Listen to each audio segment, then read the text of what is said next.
Assalamualaikum warahmatullahi wabarakatuh. Kami dari kelompok 4 ingin mempresentasikan hasil diskusi kami yang berjudul Jamur Penghasil Vitamin dan Asam Amino. Sebelum masuk ke materi yang pertama, ada baiknya saya perkenalan. Saya Emi Suryana Sution sebagai moderator dan kawan-kawan saya Anindya, Unira, Hafiz, Melani, Santa, Fauzia, Iman, Raisa, Jihan, Anissa, Fauzia, dan Nurhaliza.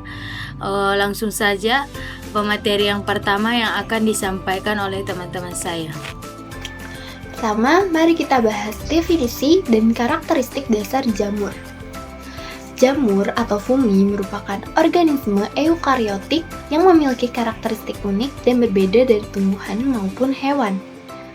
Secara biologis, jamur tidak memiliki klorofil, sehingga mereka tidak dapat melakukan fotosintesis untuk menghasilkan makanannya sendiri. Sebagai gantinya, jamur bersifat heterotrof yang memperoleh nutrisi dengan cara menyerap zat organik dari lingkungan melalui dinding selnya yang tersusun dari kitin.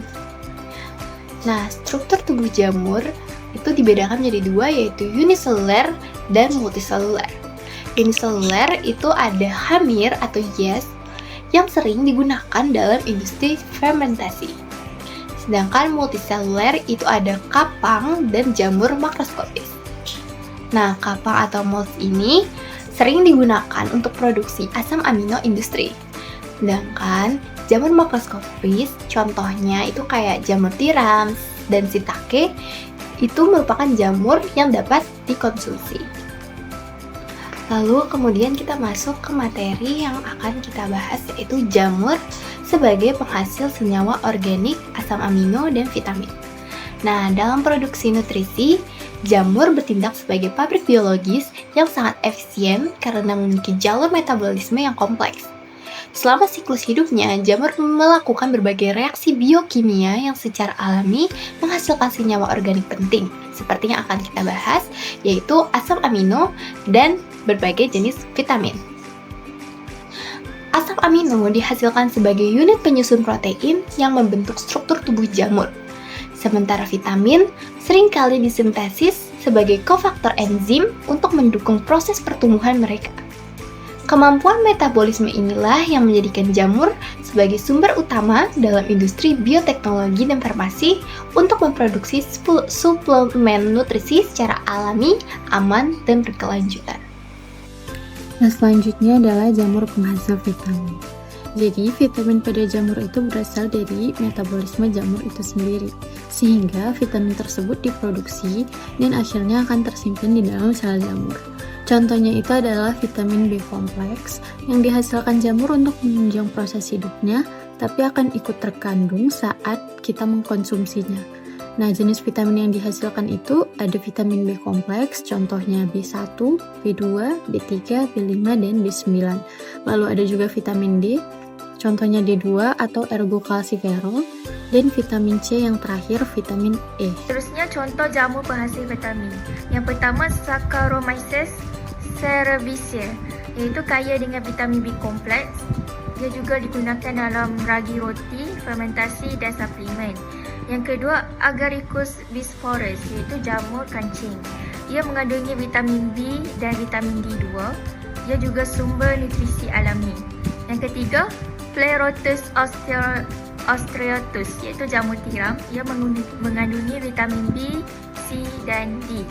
Ia juga banyak dikonsumsi sebagai pangan sihat. Dan yang keempat Rhizopus. Ia digunakan dalam fermentasi, misalnya tempe. Ia juga membantu meningkatkan kandungan vitamin D. Seterusnya pemanfaatan vitamin dari jamur. Dari segi makanan, dia menjadi sumber nutrisi semula jadi dan digunakan dalam produk makanan sihat dan vegetarian. Yang kedua dalam bidang kesihatan, ia dalam pembuatan suplemen vitamin, contohnya vitamin B dan D. Dan yang ketiga bidang industri. Ia dalam fermentasi makanan dan minuman dan juga bahan baku industri farmasi. Selanjutnya, jamur penghasil asam amino. Jamur memperoleh asam amino melalui proses metabolisme nutrisi yang tersedia pada media tumbuhnya, seperti senyawa karbon, nitrogen, dan unsur hara lainnya. Proses ini dibantu oleh enzim dan vitamin, misalnya vitamin B1 atau tiamin yang berperan dalam mempercepat metabolisme jamur. Contoh jamur penghasil asam amino ialah jamur tiram putih atau Pleurotus ostreatus. Ia mengandung protein tinggi dan 17 jenis asam amino. Ia juga tidak mengandung kolesterol. Kemudian jenis asam amino. Jenis asam amino itu terbagi menjadi dua, yaitu esensial dan juga non-esensial. Di mana di bagian esensial ia termasuk isoleusin, lisin, metionin, fenilalanin, treonin, triptofan, valin dan juga histidin. Dan di bagian non-esensial ia termasuk alanin, arginin, asam aspartat, asam glutamat, glisin, prolin, serin, tirosin dan juga sistein. Nah, kemudian manfaat asam amino. Yang pertama itu sebagai penyusun protein dan juga jaringan tubuh. Yang kedua, mendukung pertumbuhan dan metabolisme. Yang ketiga, meningkatkan daya tahan tubuh. Dan yang keempat, sebagai sumber protein nabati sehat. Selanjutnya saya akan menjelaskan mengenai aplikasi jamur di bidang farmasi. Jamur tidak hanya dimanfaatkan sebagai bahan pangan, tetapi juga memiliki peran penting dalam pengembangan obat-obatan. Aplikasi pertama adalah jamur sebagai sumber antibiotik. Beberapa jenis jamur mampu menghasilkan senyawa yang berfungsi menghambat pertumbuhan bakteri penyebab infeksi. Salah satu contohnya adalah jamur Penicillium notatum yang menghasilkan antibiotik penisilin. Penisilin merupakan antibiotik yang banyak digunakan untuk mengobati berbagai penyakit akibat infeksi bakteri. Aplikasi berikutnya adalah jamur sebagai penghasil obat anti jamur. Obat anti jamur digunakan untuk mengatasi infeksi jamur, khususnya yang menyerang kulit. Contohnya adalah jamur Penicillium griseofulvum yang menghasilkan griseofulvin. Griseofulvin berperan dalam menghambatkan pertumbuhan jamur penyebab penyakit kulit seperti kurap. Yang ketiga, jamur sebagai imunosupresan. Jamur dapat dimanfaatkan untuk menekan sistem imun, terutama pada pasien transplantasi organ, agar tubuh tidak menolak organ yang ditransplantasikan. Contohnya, jamur Tolypocladium inflatum yang dimanfaatkan dalam pembuatan sikloporin. Selanjutnya, ada jamur sebagai anti kanker dan suplemen.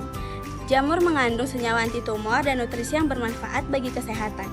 Contohnya, Ganoderma lucidum yang berpotensi sebagai anti kanker, serta Saccharomyces cerevisiae yang dimanfaatkan sebagai sumber vitamin B kompleks. Guideline selanjutnya adalah identitas jurnal. Judul jurnal yang kami analisis adalah pengaruh kadar tiamin vitamin B1 terhadap pertumbuhan jarum timar putih atau Pleurotus ostreatus, tahun terbit 2016 dengan penulis Munir Fikratul Aini dan Siti Jarin. Tujuan penelitian jurnal yang pertama, mengetahui pengaruh pemberian timin atau vitamin B1 terhadap pertumbuhan jamur tiram putih atau Pleurotus ostreatus. Pengaruh pemberian timin atau vitamin B1 terhadap pertumbuhan jamur tiram putih atau Pleurotus ostreatus, di mana timin dapat berperan dalam meningkatkan proses metabolisme jamur, sehingga dapat mempercepat pertumbuhan dan memperbaiki kualitas hasil panen jamur tiram putih. Yang kedua, menentukan konsentrasi timin yang paling optimal untuk mendukung pertumbuhan jamur tiram putih berdasarkan beberapa parameter pertumbuhan seperti waktu muncul tunas, waktu panen, bobot, lebar tudung, dan panjang tangkai. Menentukan konsentrasi timin yang paling optimal dalam mendukung pertumbuhan jamur tiram putih. Menentukan konsentrasi tersebut dilakukan dengan menganalisis beberapa parameter pertumbuhan, yaitu waktu muncul tunas, waktu panen, bobot tumbuh buah, lebar tudung, dan panjang tangkai.